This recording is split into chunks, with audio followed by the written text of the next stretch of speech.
Welcome to Women of a Certain Stage, the podcast redefining how we think about menopause. I'm your host, Lauren Chiren, a passionate advocate for breaking the stigma and empowering individuals to navigate this transformational stage of life with confidence and clarity. Here, we're diving into a new era of menopause support, featuring expert advice, real-life stories, and actionable insights. Whether you're curious about building your personal menopause plan or you're looking to make an impact, you're in the right place. Let's embrace the change together. So, I am super excited to have a chat with you today, Julie. It's been a while since we've gotten together, and so I'm excited to hear what you've been up to. I saw that you've met up with a bunch of the grads, which is amazing because the community aspect is obviously something that's really important to me. But for everyone listening today, could you just give a little bit about your background? What have you been doing? What have you done over the last few decades of your life? Oh, how far back? So lovely to be here, Lauren. I've been waiting a long time for this, so it's great to get it, and it's great to see you as well. I do miss you. I miss our Friday afternoon Oh, still. me too. So yeah, my background. So my background is in recruitment. Well, I've been in recruitment for about like 23 years, and before that in corporates, and I had my own business for 13 years. So that was great, and that was up until I closed it last year, actually 2024, when I retrained with yourself for the diploma. Yeah, it's an amazing career. I absolutely loved it with a passion. I was dealing with the board members, taking jobs down, vacancies, dealing with that amazing different candidates. But the whole thing is a fast pace. The role's fast paced. You've got to be marketing, you've got to be on it, you've got to do your accounts, you've got to do writing of adverts, you've got to do all the searches, you've got to do referencing. It's quite a big full on job. And for years it was amazing. But I think it came to a point where when I was 49, should I say? Yeah, I was about 49, 2019, when things didn't seem to feel as good with the biological side of menopause coming in. I wasn't 100% sure what was going on, but the biological side, I started getting fatigue, hot sweats, and it had an impact on my energy. So I did go to the GP and got HRT, decided not to take it. Still running my recruitment business. 2 years later, it felt like it happened overnight. I'm sure it didn't, but it felt like it. That I woke up and it hit me just from I don't know, I had to step down. It was like everything had stopped, step down. Emotional, burnout, stress, fatigued, loss of drive, loss of confidence, decision making. Everything just went strange and it was quite debilitating. So I decided to go on HRT at 51, and it was amazing for me. I know a lot of people can't and don't want to take it, but for me it was amazing. So I closed down that business. I'm in the sandwich years as well, parents, elderly, children Yeah. at university, that kind of thing. So there's a lot of other things going on, but I needed to be kinder to myself. And I think stress was, what you've always said, look at the stress, be kind to yourself. And I just kind of stepped down from that kind of career and thought, what am I passionate about? What do I want to do next? I still want to help people, and I want to share my story and how I feel about what happened to me through my business, whether it's for business owners, female entrepreneurs, leaders, their teams. I don't want people to actually go through that, and Yeah. especially when there's so much you can do to help them. So there we go. I searched for menopause coach, and there you were, Lauren. And I think it's really fascinating, right? Because think about what would you say the key skills are of being a recruiter and running your own business? What do you think the key core skills are in there?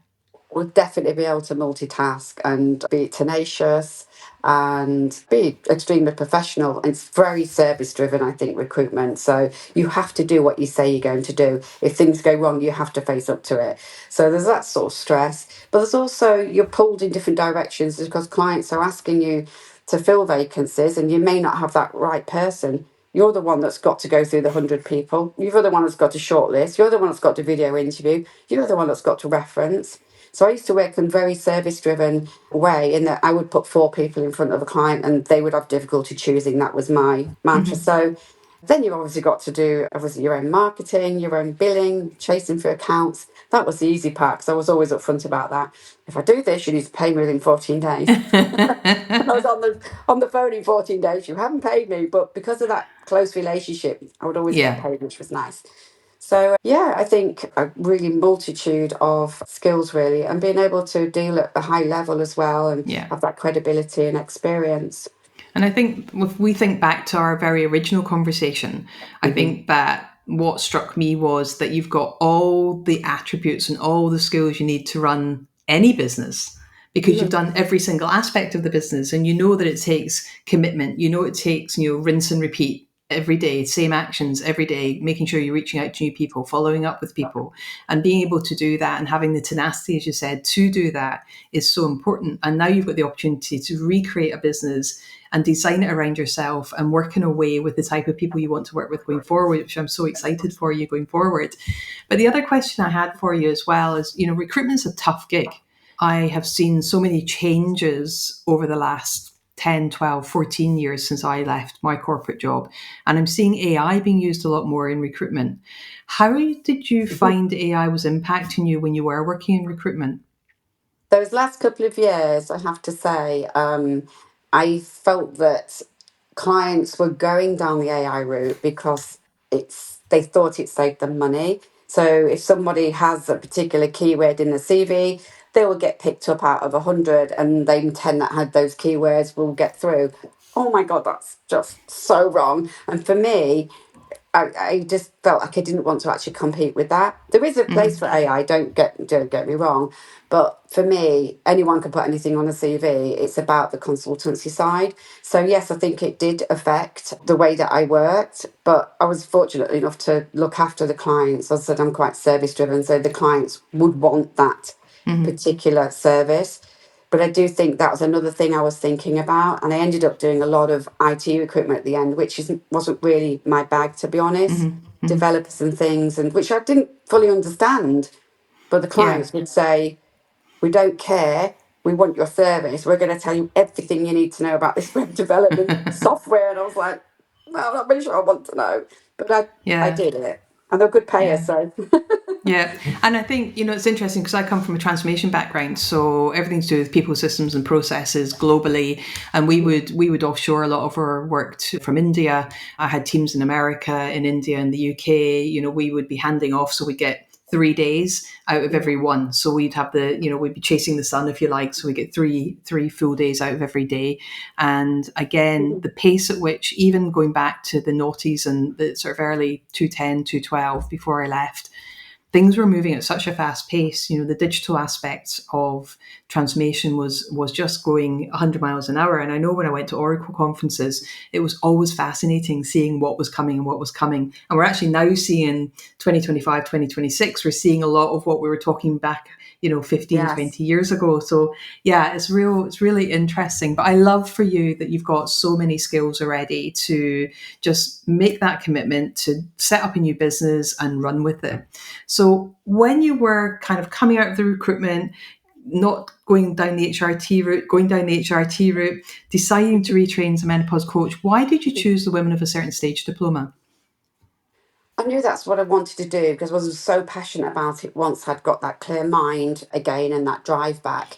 I just felt so passionate that I needed to find somebody. So I searched on LinkedIn. There's a few people out there, but particularly chosen woman of a certain stage, down to the fact that you looked amazing anyway on LinkedIn in terms of your credibility. This was quite important to me. You offered the 3 workday workshop, which was free, so you could get to know you and a sort of high level of what you offer.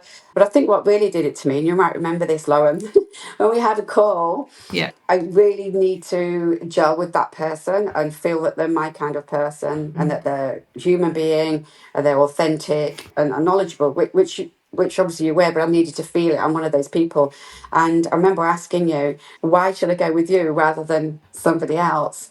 And I think your answer was just like, wow, this is it. I'm definitely going with Lauren. And it was something around the words of, you show up, you're live, you have the expert speakers in, there's a coaching program that you can take away. We're coached, you coach others, which obviously cements everything, and you're hands on.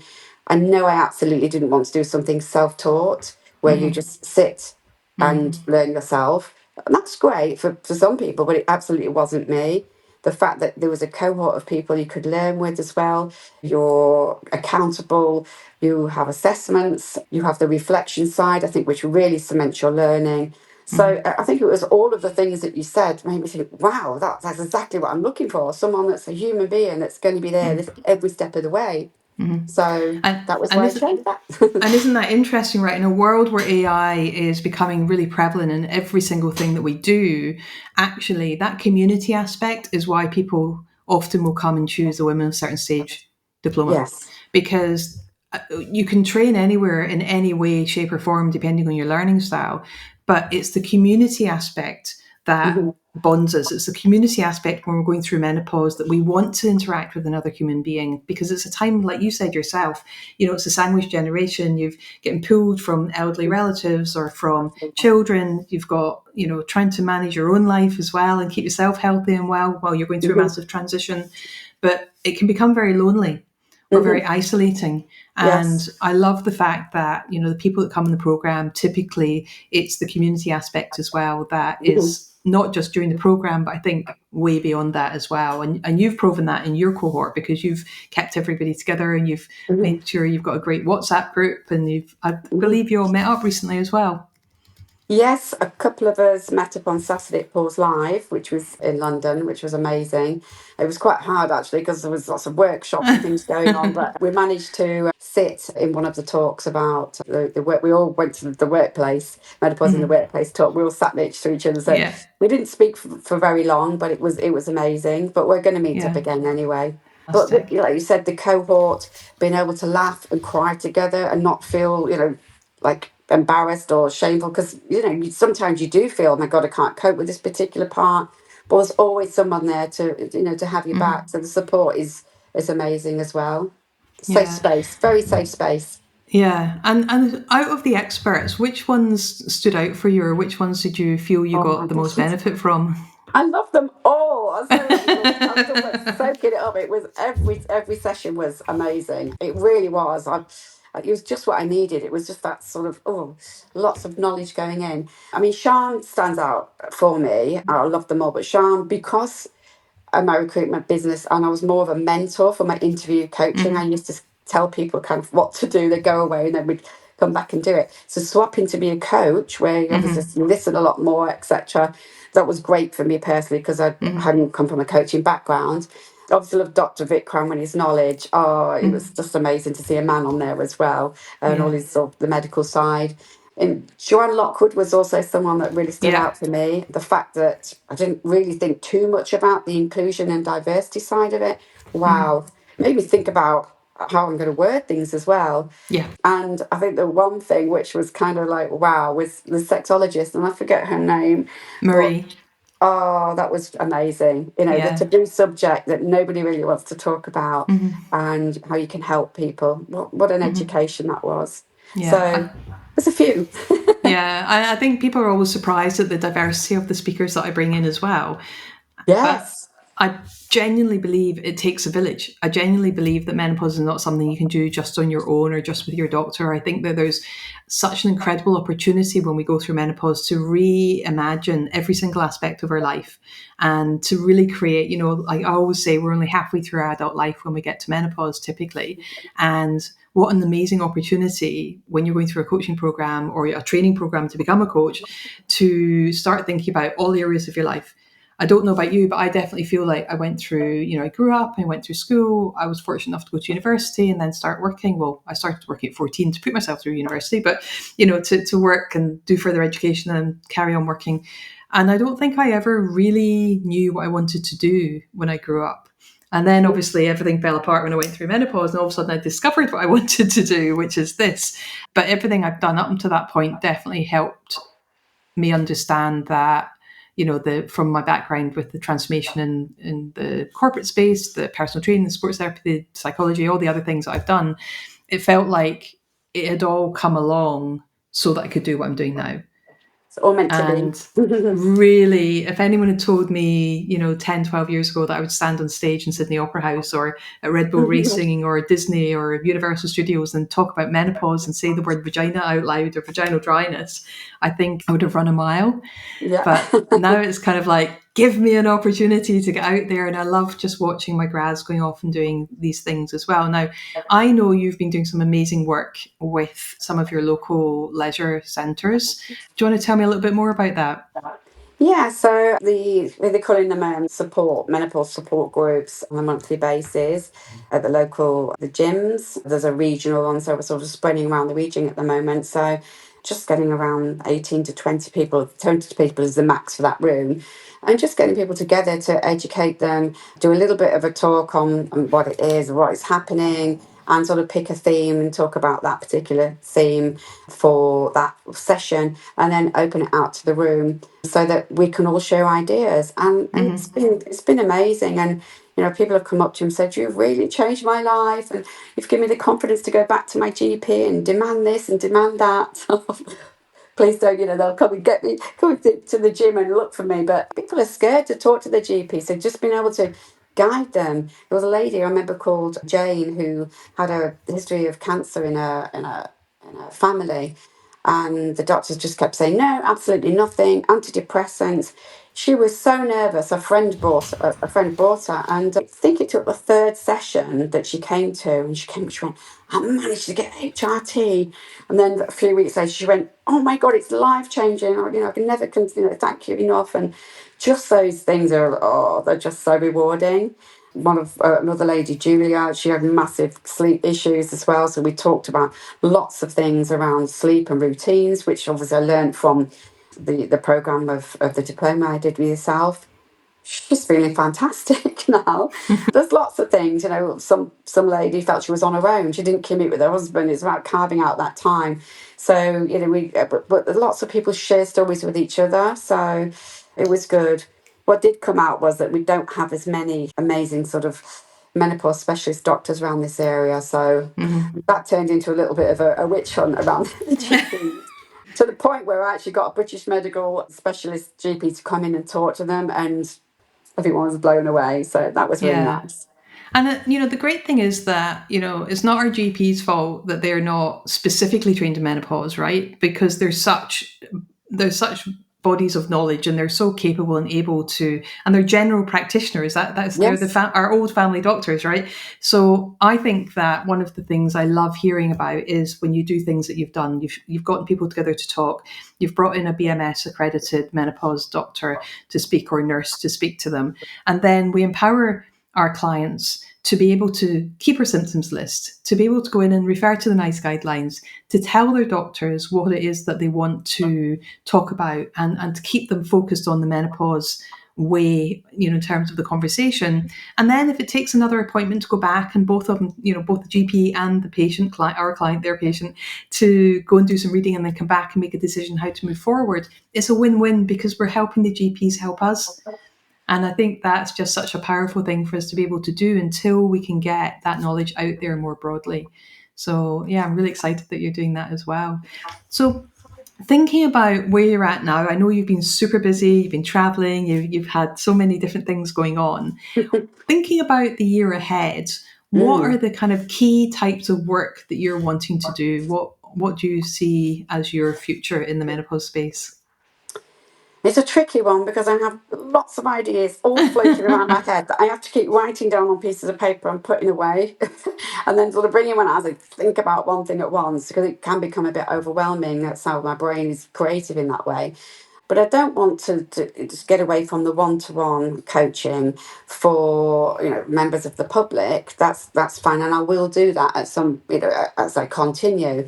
But what I'd really like to do, and I'm passionate about because of my background running a business and what happened to me, is to get it to solopreneurs, female entrepreneurs, business leaders, managers, and their teams, and just so that the workforce is supportive and understands people, because there are, as you know, and you tell this a million times over, but people that are leaving or don't feeling they can do their job anymore, it's just it's just really sad, and it's because they're not supported, and the managers and the workforce don't, the leadership don't understand. So I think that's a real passion for me, and I just don't want people to feel that they have to go through it and leave jobs when, God, I know how much it costs to replace Yeah, people in recruitment. So yeah, why don't they just invest in someone coming in, whoever it might be, in their local area, to talk yeah. about menopause and do some work with them? So So talk to me a little bit about those replacement costs. So I've read statistics that are all over the place, everything from saying it costs 112 to 220% of someone's salary to replace them. But what can you put some real numbers on some of that and from when you were working in recruitment? So I really only worked up to middle management, and my fees were probably slightly higher than the average sort of high street. So we're not talking about headhunting, or I've done that. That's a completely different ballgame with the big numbers. But for instance, I would probably work around, my minimum would be something like 18-20% of salary. So, it's extremely, costly, isn't it? And Yeah. it's a long game to play as well, in terms of the timing, trying to keep hold of candidates that are maybe going elsewhere as well. So it's not just about the money, it's the whole time frame as well. So yeah, I mean, it can be from 10,000 to 120, depending on whether you're Yeah. doing headhunting or whether you're doing a one-off recruit.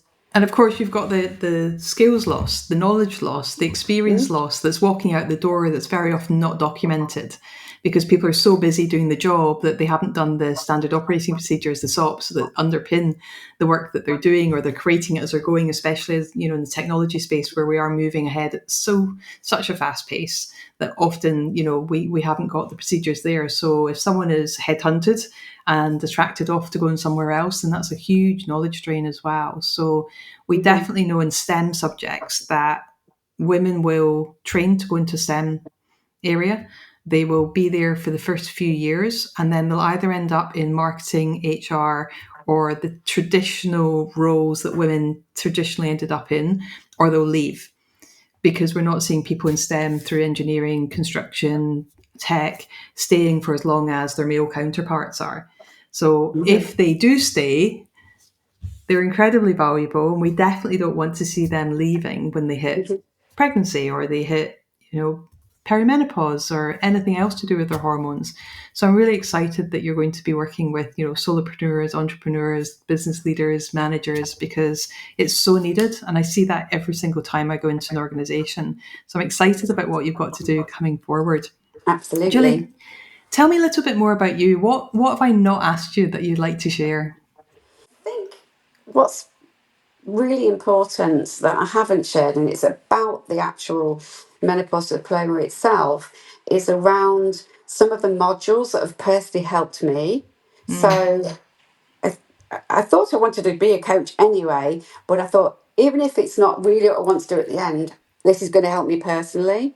So, I mean, some of the modules have been so powerful and have completely changed my mindset and confidence about the lifestyle changes. And I think that's what's really important. And I'd like to get across, in my talks and what I'm doing. HRT is great. It's not a silver bullet. It's just one small thing that is the best way to manage symptoms. But if you can't take it or won't take it, the lifestyle changes, like the hydration. Oh my God, the hydration is, it sounds like everyone's, oh, it's just drinking water, but it's not. It's actually tracking it, isn't it? It's making you feel so much better. It's the way it affects your weight loss that you've put on when you put on 2 stone like I did through menopause.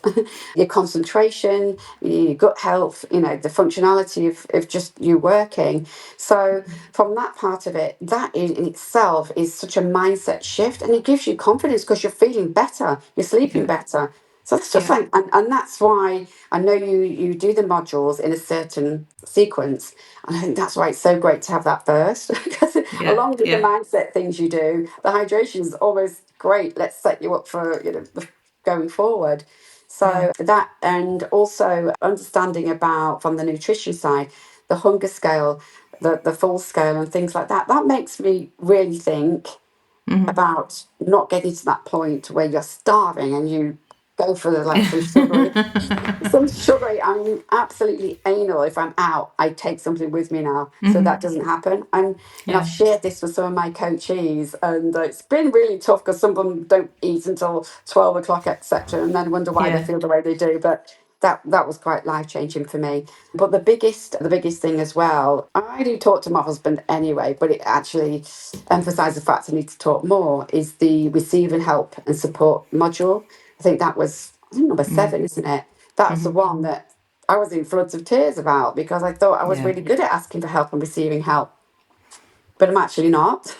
And I think that comes from, having your kids, your husband goes to work, you're working, you come back, you pick up the kids, you're doing the family, you've got your parents, you do everything on your own. So there was 10 years of the life like that. So you just feel that you have to do everything yourself.